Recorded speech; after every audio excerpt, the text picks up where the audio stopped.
Thank you all so much for joining us today for our webinar, looking at the MITRE Engenuity attack evaluations for managed services, giving you the Red Canary perspective today. So let's get our housekeeping items out of the way first. I know someone's going to ask, yes, this is being recorded. And yes, you can get a PDF copy of the slides. We'll be sending that out later to anyone who registered via email. So later this week, you will get a copy of the recording so you can share it with your friends. You can revisit all of your favorite memories from today's webinar. Other logistics, please do, if you have questions about this content, there's a lot of details to these evaluations. Please do ask those questions throughout. You can do that in the Q&A panel. Chat's also open. We might miss it if it's in chat. So make sure to use that Q&A panel so we can make sure to address your questions. You are welcome to drop those in whenever you have them.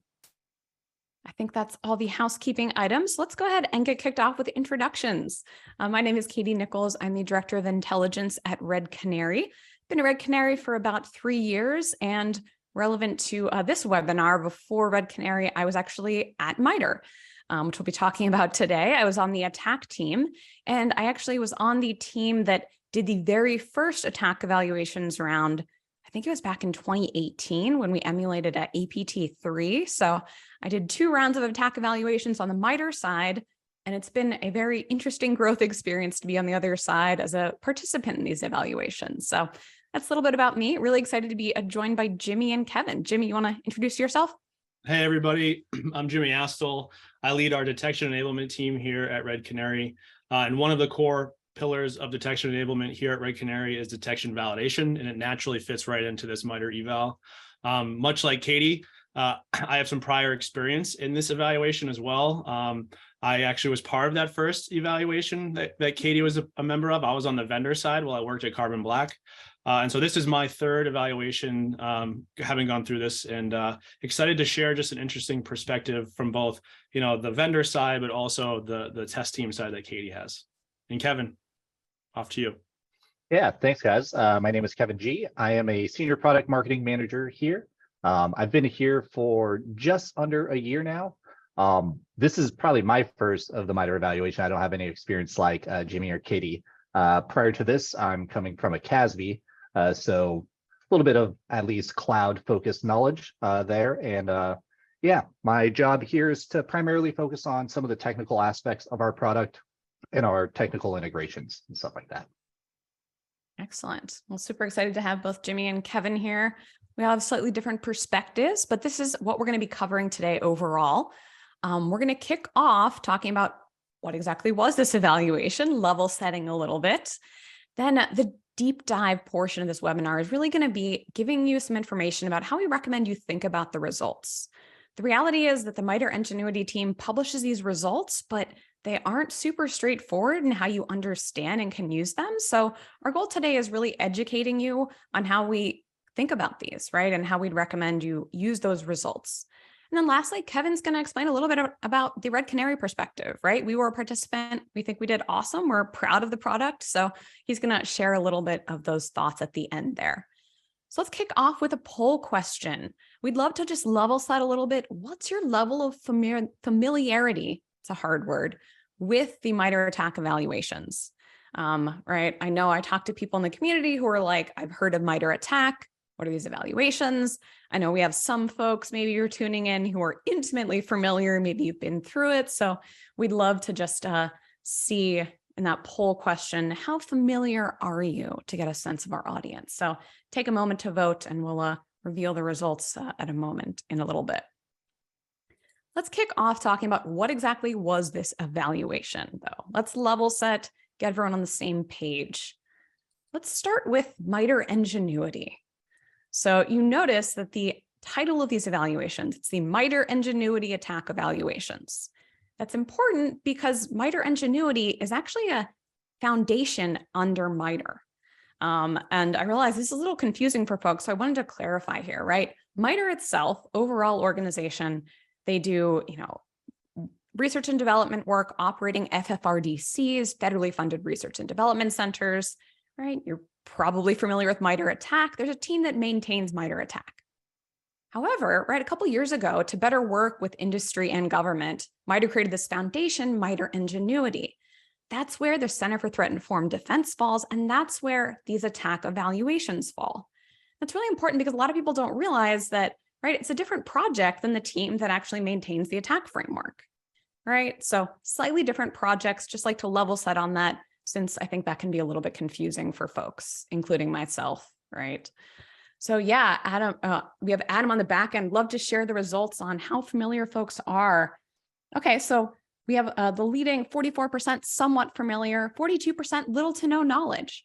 Awesome. Then we have a couple 14% very familiar folks. So our goal is, right, we're starting high level, but we're going to deep dive. So hopefully there'll be different takeaways for everyone. All right, so that's what MITRE Engenuity are. So, okay, MITRE Engenuity does these evaluations. What exactly are these attack evaluations?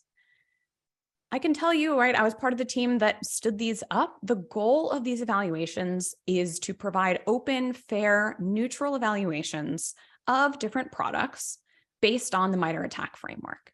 Right, these evaluations are hands-on red team evaluations where there's MITRE Engenuity red teamers who perform different actions. They have really cool stuff, custom PowerShell scripts, hands-on emulations of different adversaries. For each so-called round, there's a different technology that's tested, as well as a different adversary emulated. So I mentioned back in 2018, right, the team emulated APT3, which I don't think is super active anymore. The most recent one was oil rig, so different adversaries that are emulated. Also important is that different rounds are testing different things. Right, as Jimmy will talk about in just a moment, this was the first round that dealt with managed services, managed detection response providers. Previous rounds focused on endpoint tools as well as industrial control systems. So with that kind of overview of MITRE Engenuity, and the evaluations, I'm going to pass it to Jimmy to dive a little deeper on these specific evaluations. Thank you, Katie. So this specific evaluation, if there's anything to take away from it, the number one here is bolded. Participants didn't know it was coming. So just like Katie hinted at with these intelligence-driven evaluations, oil rig, APT3, APT29, when we went into this test, unlike previous tests, MITRE just said, hey, we're going to evaluate you, but we're not going to tell you who the adversary is that we're emulating. And why is that important? In previous tests, MITRE will announce the adversary, and then every vendor that ends up participating starts studying for the test, right? As they should. And so they'll start looking at that adversary, what TTPs, techniques, tactics they're using, and making sure that they detect and prevent those threats holistically, right? And you might say, hey, isn't that like interesting? Like, why would they know ahead of time? And it's actually a really great utility here that folks might not realize is that MITRE is single-handedly like raising the bar for all these vendors that participate, right? To make sure that they have coverage where they should for these adversaries.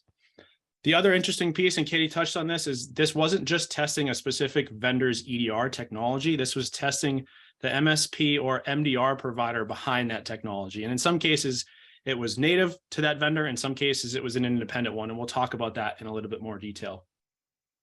Prevention and remediation were disabled. That's a really important one here, right? If you were to just block this test in the first step, it's not really, why would you do that, right? And the whole point is to stress an entire intrusion chain to develop a data set for you to consume and look at, right? And finally, it's not super transparent. These aren't free, right? Everyone that participates vendor-wise, it has to pay, right? And there's a lot of work that goes into this to support the high quality work that MITRE does. So you might say, okay, how is this test performed? Let's dive into that in a little bit more detail. So this is a sort of graphic that we created that's in our blog. And I won't be able to talk fast enough to keep up with the arrows and things, but what I'll do is I'll kind of give you a quick summary. So like Katie said, this is a red versus blue test where they set up virtual machines, and then they actually have a red team performing these behaviors. So the attack started on that workstation, the block, with a simulated spear phishing email where a malicious document was executed, which dropped persistence and gave that attacker interactive access to that host, right? So that attacker then does some discovery and they do some credential theft. And the results of that discovery, they want to target that Exchange server, right? So then that they have these credentials, they leverage those credentials to drop a web shell on that Exchange server. The adversary then uses that web shell to access that Exchange server and perform some enumeration, right? Some discovery. With that knowledge, the adversary returns back to that block machine persistence that they established early on and drops some credential theft tools. and some tunneling tools, right? And so essentially what they do is through their attacker machine, they use these tunneling tools to pivot through RDP back into that Exchange server. Once they're on that Exchange server, they do some more discovery and some credential theft. And since the Exchange server is a very core piece of most enterprises, that typically has lots of cached credentials in it because it's integrated with Active Directory. And so because they were able to dump creds on the Exchange server, they got access to a user account named Taus that was part of the SQL Server Administrators group. Having that access and that discovery, right, they leveraged that user account to pass the hash, right, spawn a process in that user context. They abused that user context to execute a PS exec session over to that SQL server.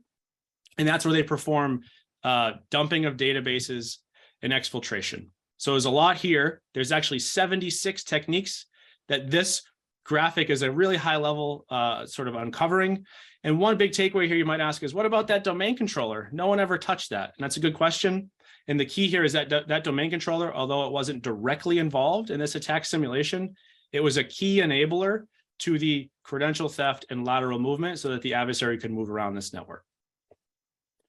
So now that we understand how this test was performed, well, you might want to know who participated. So this is the list. We took this right off the website. These are all of the final vendors that have results that you can go and look.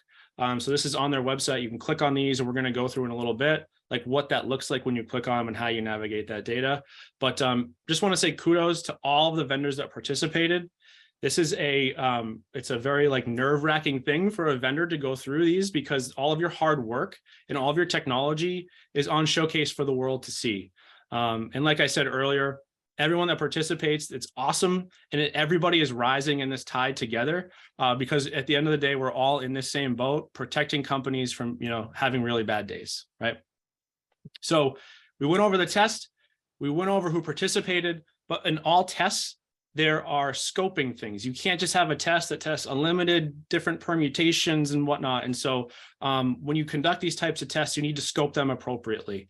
And so what were some of those limitations? Not that they're negative, but just calling them out, right? So first of all, this was a Windows operating system only, and it was endpoint focused. So there was no cloud technologies leverage. Attackers weren't gaining access to a cloud and then pivoting into on-prem and then doing stuff, right? Like, this was very much just simulating a traditional enterprise network with Windows systems and endpoints. This test only measured reported detection coverage. And from an MDR perspective, that's just a very small piece of the puzzle that managed detection providers provide, right? The response and remediation are two huge pieces, and there was no grading or no reporting accounted for those pieces. There was also a limited time window that vendors had to sort of have your systems under test. What do I mean by that? So adversaries can operate at any time, any day, right? So 24/7. This test was from 8 to 5, right? So that was a limit of the test. And finally, false positives are not something that this test uses or grades. So that just means that there was no background noise. There was no virtual users using these computers creating that sort of artificial traffic. So any traffic that was performed in this network is probably attributed to a red team or attack simulations, right? So we have those limitations. It's totally cool. But how do we interpret these results? So we gave you that background, and now we're going to say, all right, Jimmy, Red Canary, walk me through what I do, because you're telling me you can't just take things at face value. And so we wanted to take a second to just walk you through like how you consume things on the website. So at a really high level, there were 10 big summary steps that enabled this simulation to happen. And each step has these sub techniques under each high level step. So for example, step 1 was initial compromise and persistence, but it was made up of something like 18 different sub steps. 1A1, 1A2, and that's going to be important. So when we go to the next slide, you can see how the result is displayed. So framing this slide, I went to the Attack Eval's website, I clicked on the Red Canary logo, and this is what I see. You see the Red Canary results, I see steps, and I see screenshots. So if you come to the next slide here, I'm going to kind of pull out the steps themselves. So these are those high-level steps, those categories that you can pick on. So if I click on step 1 here, that's purple, I see all the techniques under that step, right? Phishing, user execution, command and script interpreter, and so on. So if you were to click on what one of those sub techniques is inside of a step, you will get screenshots that in a nice little carousel. We'll get to that in a second. But the big thing to take away here is if you see something highlighted in purple, that means that the vendor was given reported credit for that step. That's just a big thing to understand. So you might be like, hey, this one's black, I can't click on it. That just means that for whatever reason, that vendor didn't get official reported credit for that. That does not necessarily mean that they had a gap in their tools and their processes.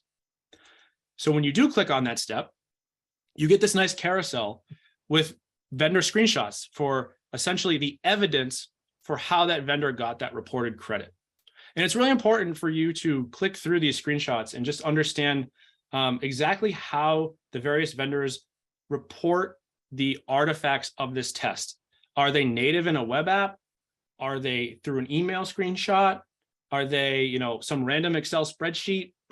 Is it a PDF, right? Like those are some of the things you should have in the back of your mind when you're reviewing the steps on here. And the last piece that I really want to point out, and this is where you go from like just generic general overview, clicking on things to like you can go really technical and dive into weeds. And this is something that's new in these evals, and it's actually really neat.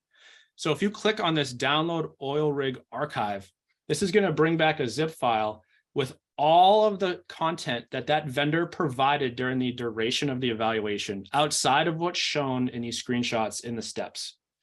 So we encourage you to download these for vendors that you're interested in to see how exactly those vendors would have reported their results, right? And you're going to see all kinds of different mechanisms that, you're going to see emails coming from Salesforce. So you're going to see Jira issues coming through. These are just how different vendors communicate, various updates when intrusions are detected inside of networks. And so with all of this background and all of this framing, you're going to say, great, so you did all of this homework and you're going to tell me who won, right? And that's the catch, right? There is no winner. There's no score, right? The actual winner here is the community that gets to consume this data, because there isn't really like a consumer reports type place where you can go to and understand the intricacies of all these different vendors and the utility that they provide to you, and understanding how that value complements your security programs. And so I just wanted to point out that it's up to you, the reader, to go look at this stuff. And, fun fact that a lot of the big analyst firms like Forrester and Gartner actually use these evaluations to help inform their sort of consumer report guidelines for all of these vendors. So if no one won, then how do you use these results, right? Great question. And we're going to actually give you what we believe is 3 big factors to use when you are reviewing these results. But again, you're going to have to do some legwork, and you're going to have this framing in your mind of what fits best for your needs, right? Don't just look at the number of techniques detected. So what are those 3 factors, right, that we want you to hone in on? And we'll do it in a little bit more detail. So detections across steps. This just means that the vendor didn't, so there's 76 techniques. The vendor didn't report 76 threats, and you have 76 alerts, and that's what you looked at, right? Like you want to look for a vendor summarizing and telling a story across that intrusion chain, right? And we'll talk about that in a little bit. One thing that was different this year is there was no formalized, documentation of the tools and sensors that were used during this evaluation. So we'll kind of break that down, and Katie will go into a little bit more detail on that as well. And then content and context is a section that Katie will take. Well, we'll kind of go through some of those screenshots and give you some examples of how other vendors reported things, just to frame and give you an idea of how to approach this data. So the first factor, right? Considering detection across steps. So let's dive right in. So again, 10 steps, 76 techniques. And you can see by these icons, we summarized every one of those 10 steps in like the core category or tactic that was being measured, right? The system under test that was being measured. And these all map directly back to oil rig threat intelligence inspired, scenarios. And like we said, you always want to sort of tell this story and not just generate all these alerts that are sort of desperate, right? It's important to tell that story. And one of the things to notice is in those first 4 steps, And if you want to go to the next automation here. So those first 4 steps were actually on that one host of the block. So rewind your brain to look at that graphic that we were showing, that block machine that had the spearfishing, had the initial access and implant on there. Those first 4 steps are exactly where the story you want to tell, and see that all combined into one threat, right? And the other thing I thought was really interesting, if there were 76 techniques across all of 10 steps, more than 50% of the techniques present in this attack happened on that one machine in those first 4 steps, right? And so as a defender, that's awesome. We have the advantage, right? There is so much signal for us to be tipped off on to help detect these threats. And so the key here, right, is to detect these early, tell a clear story so that you can quickly respond and contain the threat, right? If you contain this threat within those first 4 steps, the adversary cannot break out off that initial machine and perform lateral movement, and of course, meet their ultimate action and objectives of data exfiltration. It's a very important piece to kind of understand in these results. So the second factor is to consider the sensors and tools used. So we wanted to kind of give you a quick taste of how the opportunity vendors had to set up their systems from an MDR perspective. You know, the guidance we were given was use whatever tools you use in your normal day-to-day MDR evaluations. And so although we don't have all the intricate details because it wasn't documented, we wanted to kind of summarize it for everyone to understand what is possible. And you should go out and ask those vendors what was used, right? So from an endpoint perspective, antivirus, EDR, and host interrogation are probably the core pillars of telemetry that were used as part of this evaluation.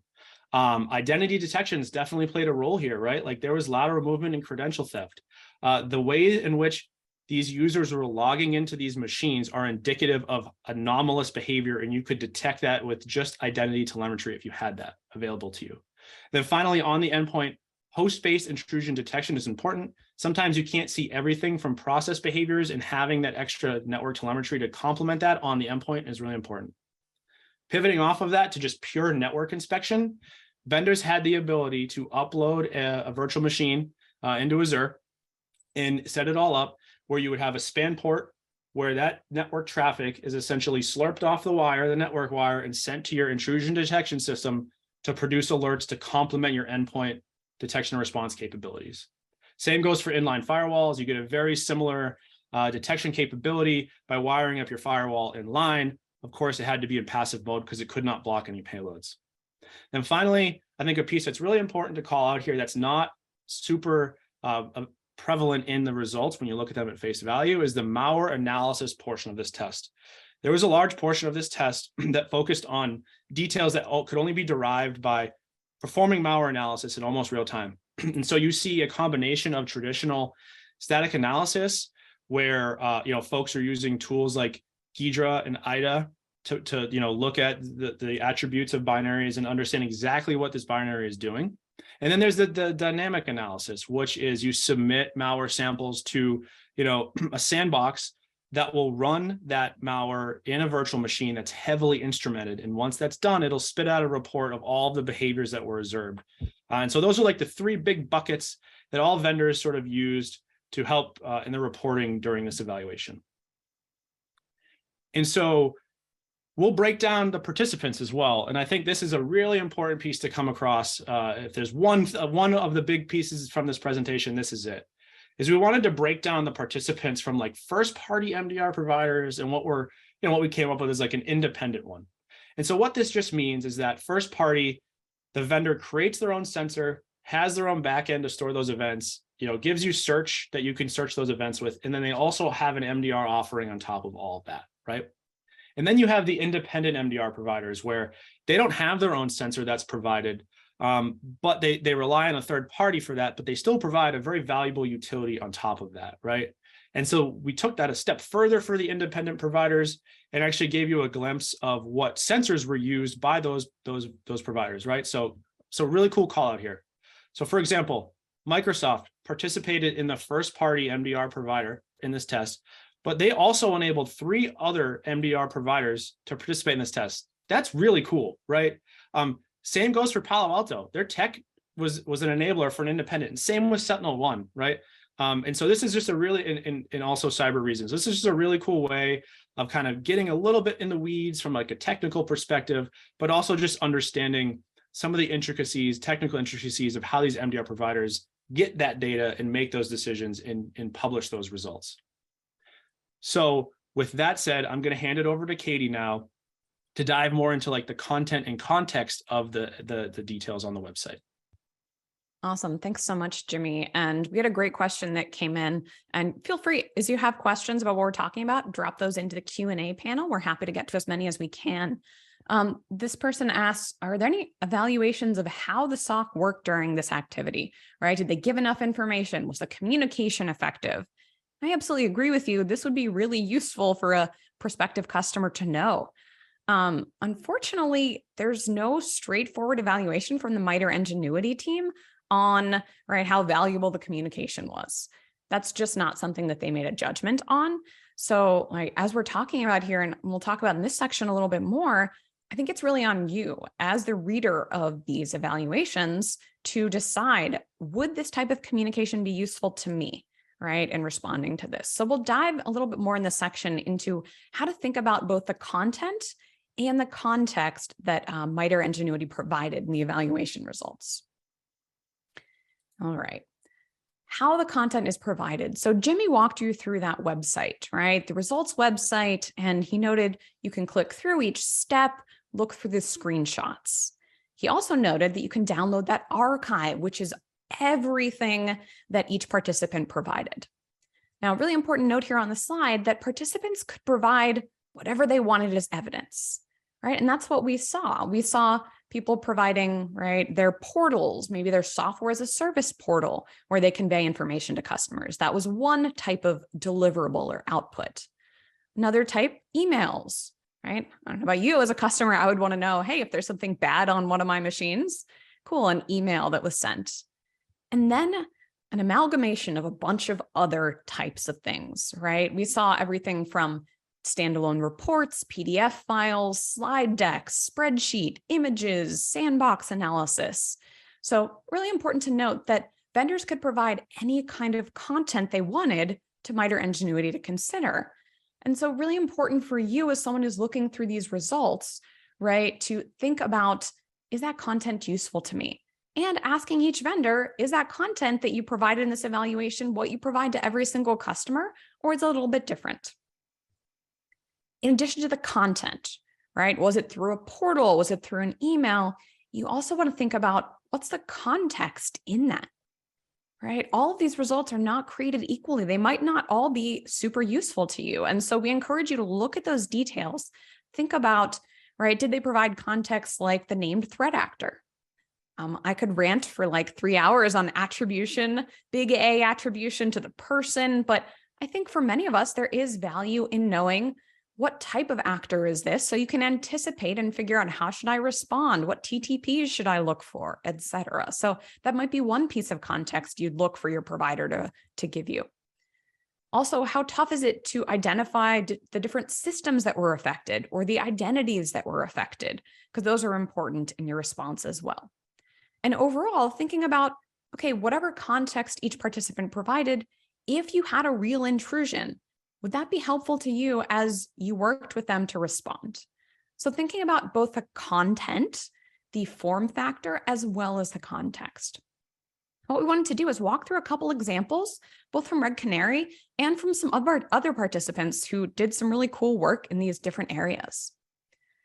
Starting with the content type of the software as a service portal, right? Red Canary, many vendors have a portal where you log in, you can see all of the alerts, the published threats, the information that's provided. And here's an example of what Red Canary has in our portal, right? We give you different context. We have a summary of what happened that we saw, the identity, the endpoint, etc. So just an example of what we provide.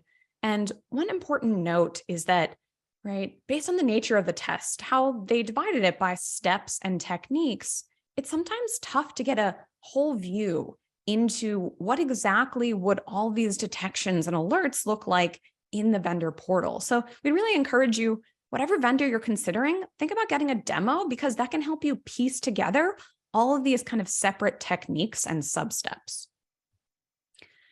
So one of the things that we find useful is providing a little more context in these detections, right? So what endpoint was affected? What identity was affected? Credit to Jimmy, he's making me personally change my thinking. We can't just think about remediating an operating system or endpoint. We have to think about what access does that identity have, right? Other places, maybe other applications in your environment. So we think endpoint and identity are really important context pieces you might want to look for.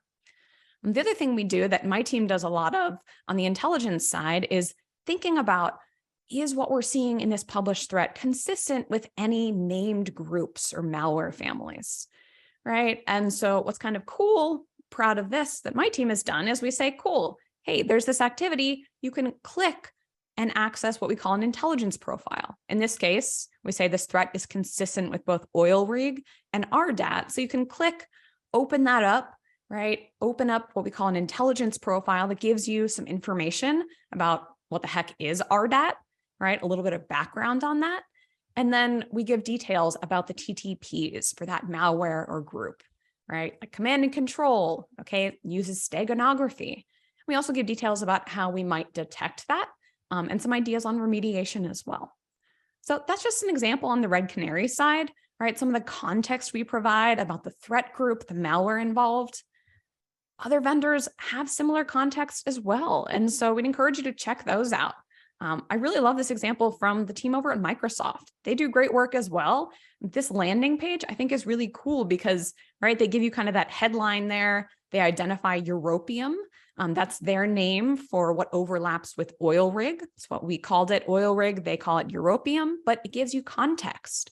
You can see, right, the MITRE tactics that were hit, the different endpoints, devices, users impacted. So just an example of another portal view. And Jimmy mentioned the importance of downloading all of that archived content. That's where we found this screenshot from Microsoft, right? This wasn't I didn't see it in any of the main screenshots on the website. So that's why we really encourage you, especially if you're taking a serious look at buying one of these products, download that archive and deep dive into cool stuff like this portal view from Microsoft. So portal was sort of the first content type that we wanted to talk about. The next one, emails. As I mentioned, you probably want to get some kind of a notification if there's something bad happening in your environment. So this is an example of the kind of email that Red Canary sends out. We do this every day for our customers, and we did this in the evaluation as well, right? Giving you a summary of what happened, the username, the time, then a summary of what exactly happened, and then a link to view that in the portal. So that's what our email looked like. Folks over at Palo Alto, again, they do awesome work too. Here is, right, what their notification looks like. And you see very similar types of context, right? The host that was involved, the archive that was downloaded, the extraction, maybe the SHA-256 hash value. So again, looking through these emails, this is where, the question I mentioned earlier, you can think about, is this something that would be effective in communicating with me and my team about this intrusion? And lastly, right, a lot of different vendors had different types of reports. In our case, right, we kind of summarize our different published threats that customers would see in the portal. Then we added in a little bit of malware analysis. We have a couple malware analysts on our teams. And so in incidents like this, we'll pull back malware, do some analysis, and then share back, here's what you need to know about this b.exe malware. So it's an example of something we included in our PDF report. SentinelOne, again, we want to highlight other teams because there are a lot of really good products out there, right? So SentinelOne provided an executive summary in their report, right? They noted this overlaps with APT34, which overlaps with the name oil rig, and kind of a summary of when they saw the adversary doing different actions. So again, that's our third content type of a report. So think about, right, software as a service portals, emails, and then all the other stuff, the reports, the screenshots, etc. So in summary, we've talked about a couple different things, right? We've talked about how there is no one clear winner. MITRE Engenuity does not score or grade, so you have some work to do. You need to consider how different participants detected across those 10 steps, right? We don't just want you to count the number of techniques. That's one thing, but it's not everything. Right? Think about the sensors and tool use. Jimmy gave you that breakdown. Was it their own sensor? Was it a third-party sensor? Different of those options might be better for your use case and requirements. And lastly, as I just walked through, right, the content and context that each of these participants provide, it's on you to decide how useful you find that. That sounds like a lot of work, Katie. Yeah, it kind of is. But the good news is we realize it's a lot of work. So we pulled together a little PDF, a table, to try to help you make sense of these, right? So we added ourselves, we added other vendors in there as well, adding in context like, okay, how many of the overall sub-steps were covered? That's part of it. It's not everything, but that's part of it. One factor was the adversary identified. And then we added these little DIY, do-it-yourself columns for you to add your own notes, right? Ask the vendor, was that their normal configuration? In Red Canary's case, yep, it was absolutely normal. The sensors, our process, the team we used. And then the question that you have to answer for yourself, do you find the results useful, right? Is there the content and context that you would provide that would be helpful if your team experienced a real intrusion? So we'll drop a link to that PDF in the chat in just a moment to help you get a leg up on making sense of this content. And with that, I'm going to pass it off to Kevin to dive a little bit into the Red Canary results. Awesome. Thanks, Katie. Yeah, so how did Red Canary do? Go ahead and skip on to the next slide. So as you would expect, the adversary never really stood a chance. So when you look across our results throughout all of the steps, we identified all the proper intrusion techniques across the board. So again, with response actions enabled, or if this was a real customer environment, we would have been able to stop it regardless of what step it was in. We detected it early in step one, and we were also able to name the adversary right away. So immediately we knew exactly what was happening from the get-go without really any other assistance. Go ahead and skip to the next slide. But again, as we've been kind of hounding and kind of repeating, what really matters is kind of the content and the context given, right? What conclusions can you draw from this data, right? We could calculate up all of those individual substeps that we identified, but the things that we're really proud of and how we feel we performed really well on is how we kind of convey that information to the customer, right? To MITRE. We presented everything in very clear, concise forms. We didn't provide additional information that you didn't need. We provided you the exact amount of information that you would need in order to understand the threat that was happening and be able to respond accordingly. And again, we didn't really send over any false positives, right? We are just alerting you to the exact thing that you need to know at the exact moment. When you dive into those zip archives, you can see like we basically just submitted a single sort of summary report giving you the exact information that you need, nothing more, nothing less, right? You could kind of compare that to some of the other participants. Go ahead on the next slide, where, depending on how many tools they use, Jimmy brought up the sort of malware sandbox and stuff like that. They might have submitted quite a few things across, 12 different PDF reports across the week. Some of those sandbox hash PDFs are quite large, that are about 100 pages each. Some of that stuff is kind of hard to dig through. And yes, while it might be enough information to get you through, scanning through 100 pages might be very difficult to kind of understand, like, what is actually happening? Where is the threat coming from? What do I need to focus on? Is it just the endpoint? Has it expanded beyond that? Has something already happened? Has my security tools already reacted through automation, or am I still on the hook to respond to things, right? That could be very difficult.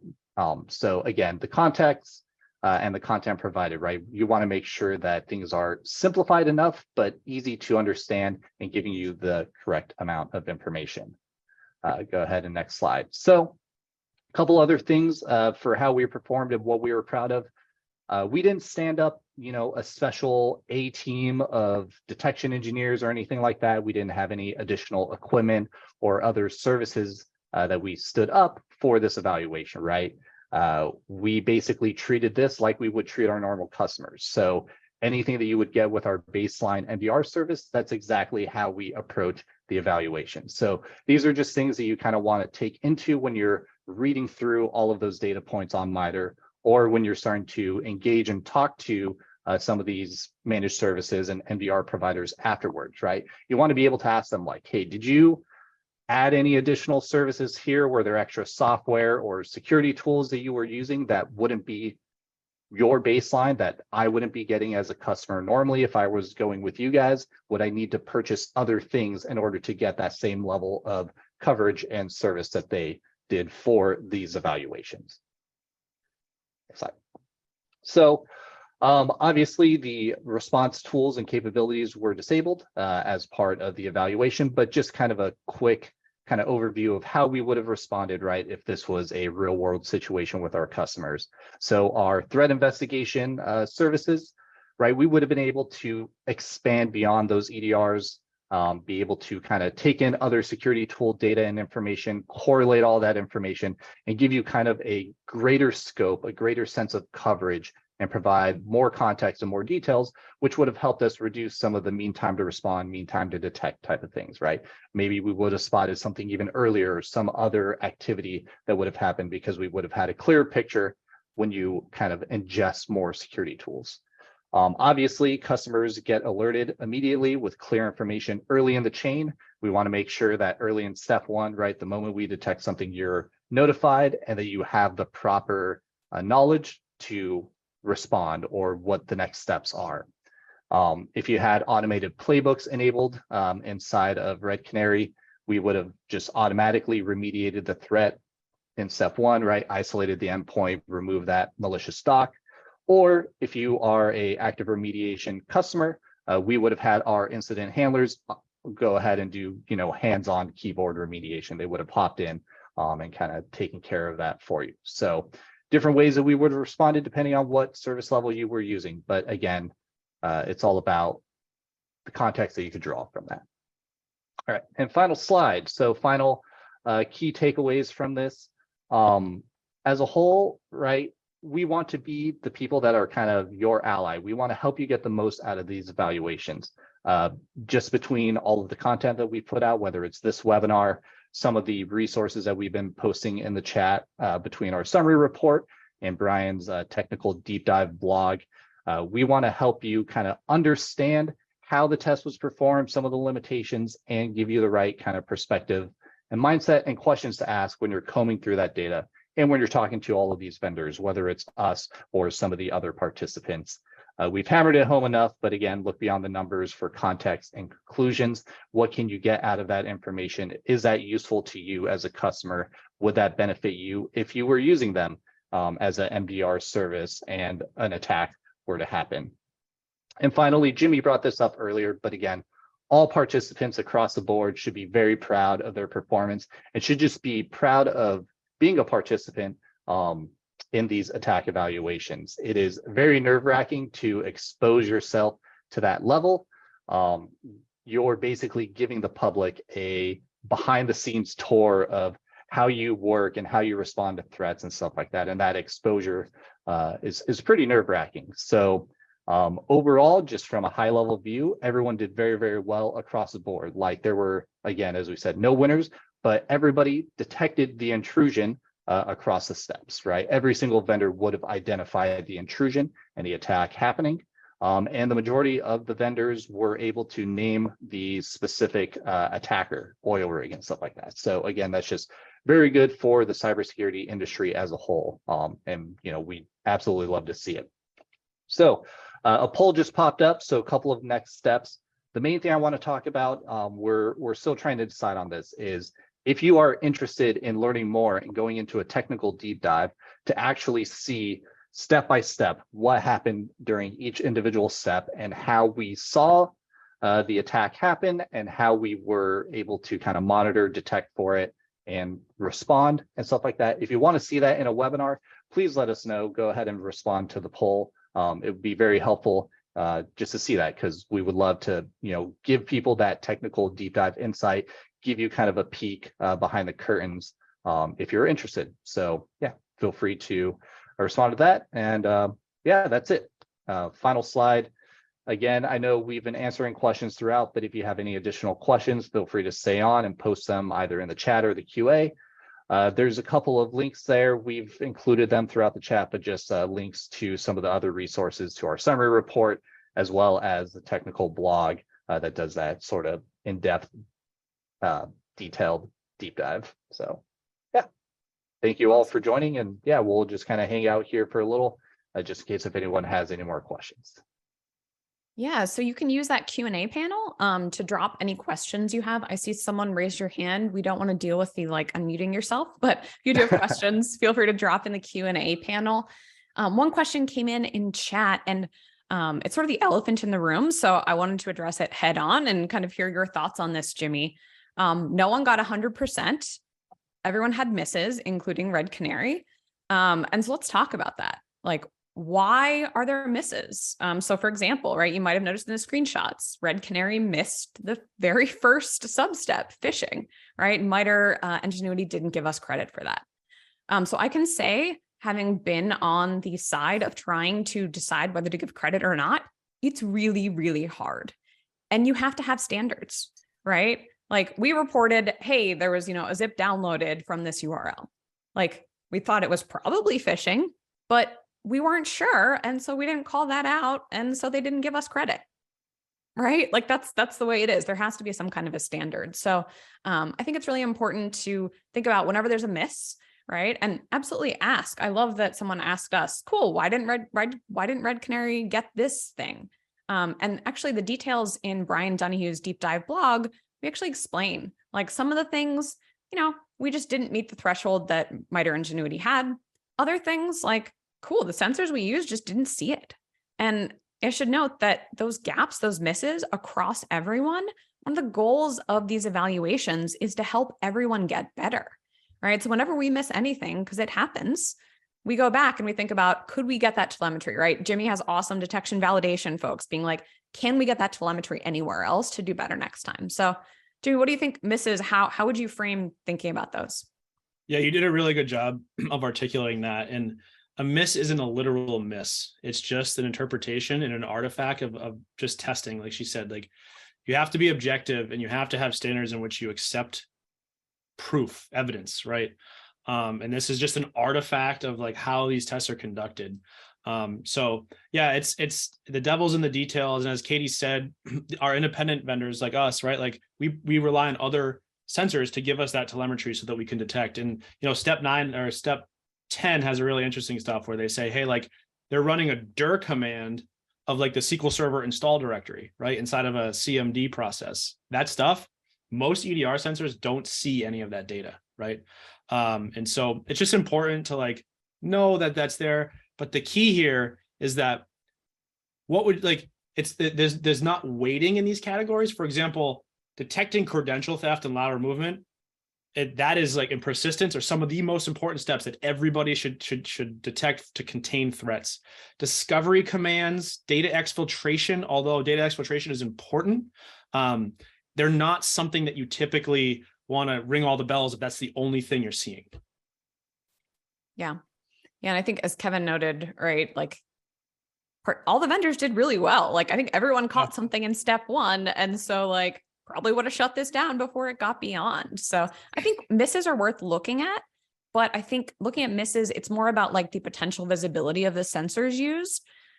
And that may or may not matter for like a real response to an intrusion. So I think visibility is one thing, but it's not everything. And yeah, I think asking about those misses, it's really helpful also to gain a better understanding of how these sensors work. And like, as Jimmy said, okay, like that dir command, not great from an endpoint side. Great. Is there another sensor that you could supplement in?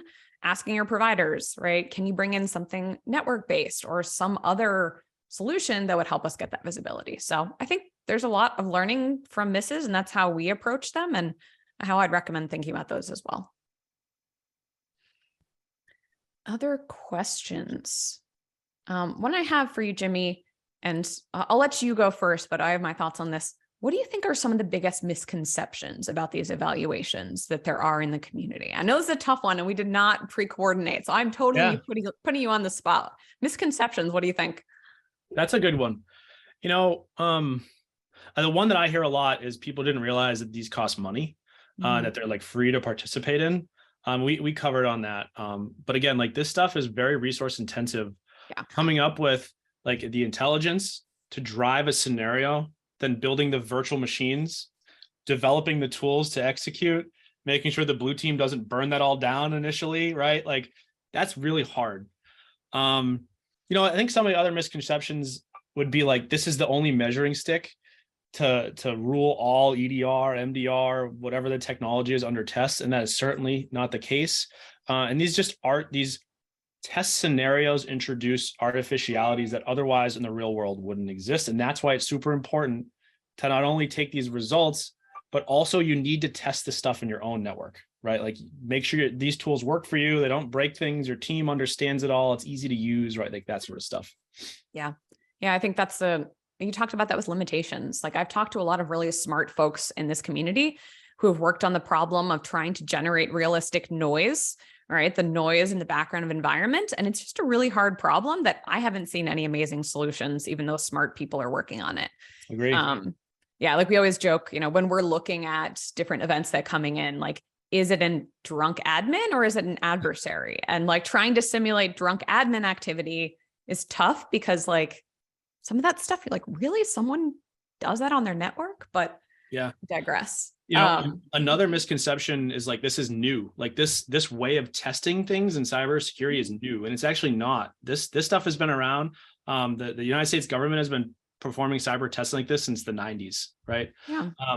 So red versus blue testing is a concept that originated in the 70s, right? So it's really cool seeing it applied to cybersecurity for the greater good of the public, right? That's what's unique about these. Yeah. And Jimmy, just to pick up on, one point you said, like, yes, participants pay because there's so much work that goes into this. Again, I can speak from experience because I was on the MITRE side for the first 2 rounds. And we should give credit because this scenario was awesome. Yeah. Like when we started seeing it, I sometimes talk about like how we can spot testing. It's like a red flag. You're like, this is obviously testing. For a lot of these steps, like this is what we call proper villainry. It was really creative. Like they developed a bunch of custom malware, custom scripts to do this and emulated oil rig really carefully. So that takes a lot of time and effort. And I think that's something that you don't necessarily see in the results, right? There's a whole bunch of screenshots. You don't think about the fact that the team had to develop all of that custom content. And so that's another thing that I think is worth calling out. And I know the MITRE Engenuity team worked really hard and it's exhausting. So hats off to them. Yeah. And to that point, right? Like the unsung heroes, like are the red teams and the folks facilitating these tests behind the scenes. And I can tell you, having gone through lots and lots of tests in my career, this was executed, without any issues. Like the red team didn't fat finger anything. There wasn't any misfires where you saw like multiple attempts happening over and over again. Like those are artificialities that you don't want to introduce. And MITRE, as always, has been super clean and very sort of like that's their motto, as Katie was pointing out originally. Like they're known for just attention to detail and executing things really well. Awesome. Well, as we'll start to wrap up here, if you have any final questions, please feel free to drop those into the Q&A panel. As a reminder, yes, you will get a copy of the recording and a PDF of the slides emailed to you later this week. If you enjoyed this, we'd love to hear your feedback. We'd love for you to kind of check out that PDF that we mentioned, Brian Dunhu's deep dive blog that has details on all of these steps. And yeah, anything else, Kevin, Jimmy, anything else I missed? No. Just, thanks for attending. I hope everyone learned something today and, found it useful. So, yeah. Likewise. Thanks for joining us. It's really appreciated. Yeah. Thank you all so much. We hope this was useful and take care till next time.